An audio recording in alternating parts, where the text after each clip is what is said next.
Hey, I see this week another volume in this Carl Barks library series that Fantagraphics has been publishing for, I think, over 10 years, long time.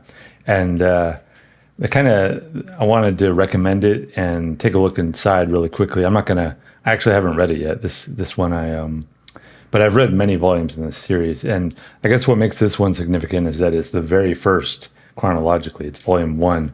I don't know why they waited so long. I don't know if it was the material they had to assemble I don't know, whatever reason they decided to reprint other ones kind of out of order. But as a entire work, I forget how many volumes it's going to be when it's finally finished, like 30 volumes or something, and it's almost finished. Or maybe this is the final volume. I don't know. But like it's like 6,000 pages. It's like one of the most incredible collections that I think has ever come out.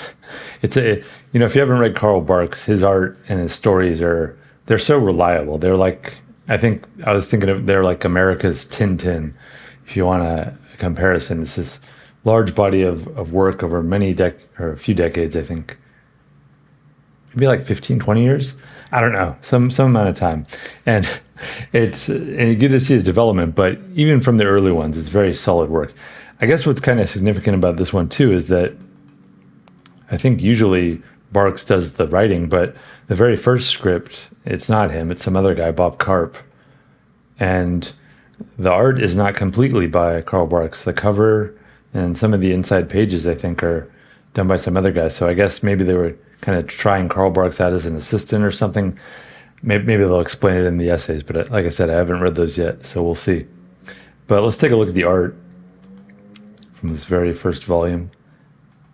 And I've probably read about, I don't know, maybe 10 of these volumes, and at some point I like to read them all, and they're all very good. They're very just solid stories, solid art. And so I think this is one of the not Carl Barks art. And they always describe Carl Barks as the good Ducks artist, but I don't know, this looks pretty good to me. Like if this isn't Carl Barks.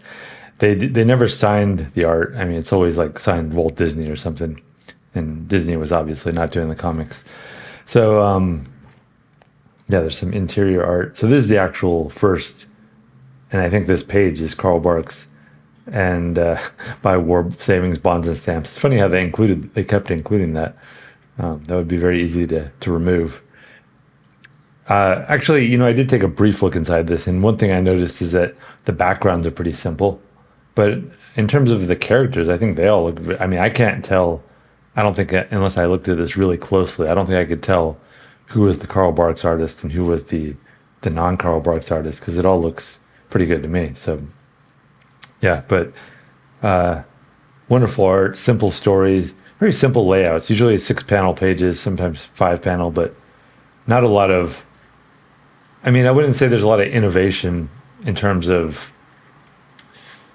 yeah, like they're not very wild comics or radical in terms of what they're doing, but the stories and the content are very solid. It's just very, I think like a lot of the Indiana Jones type adventures, or they would steal plots from this. And Carl Barks took plots from other things too. Like he was very into like a lot of those old timey adventure stories, like H.G. Wells and Jules Verne and Sherlock Holmes and things like that. But he took it in his own direction, and I think he did a lot of great work. I did notice, look at this page, there's like no dialogue at all. There's like a few pages of no dialogue. I love it when there's like no dialogue. There's just something about that's like pure comics. And there's a lot of that in here, surprisingly. Interesting.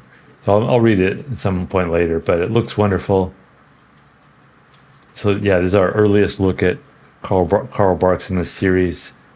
I think the series has been reprinted in different ways before, but I think this is the first time all the stories front to back are included.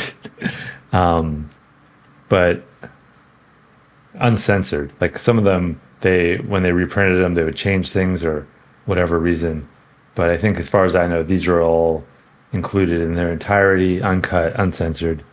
And I think for the most part, you don't need to censor Carl Barks. He's pretty, but there are some social norms and things, illusions, and the way people are depicted and stuff that whatever. So all that is addressed, I think, in the essays. So if you haven't checked out this series, I'm looking at it on Hoopla, and if you want to read the entire series, I think a lot of it, or maybe all of it, is on Hoopla. Let's see.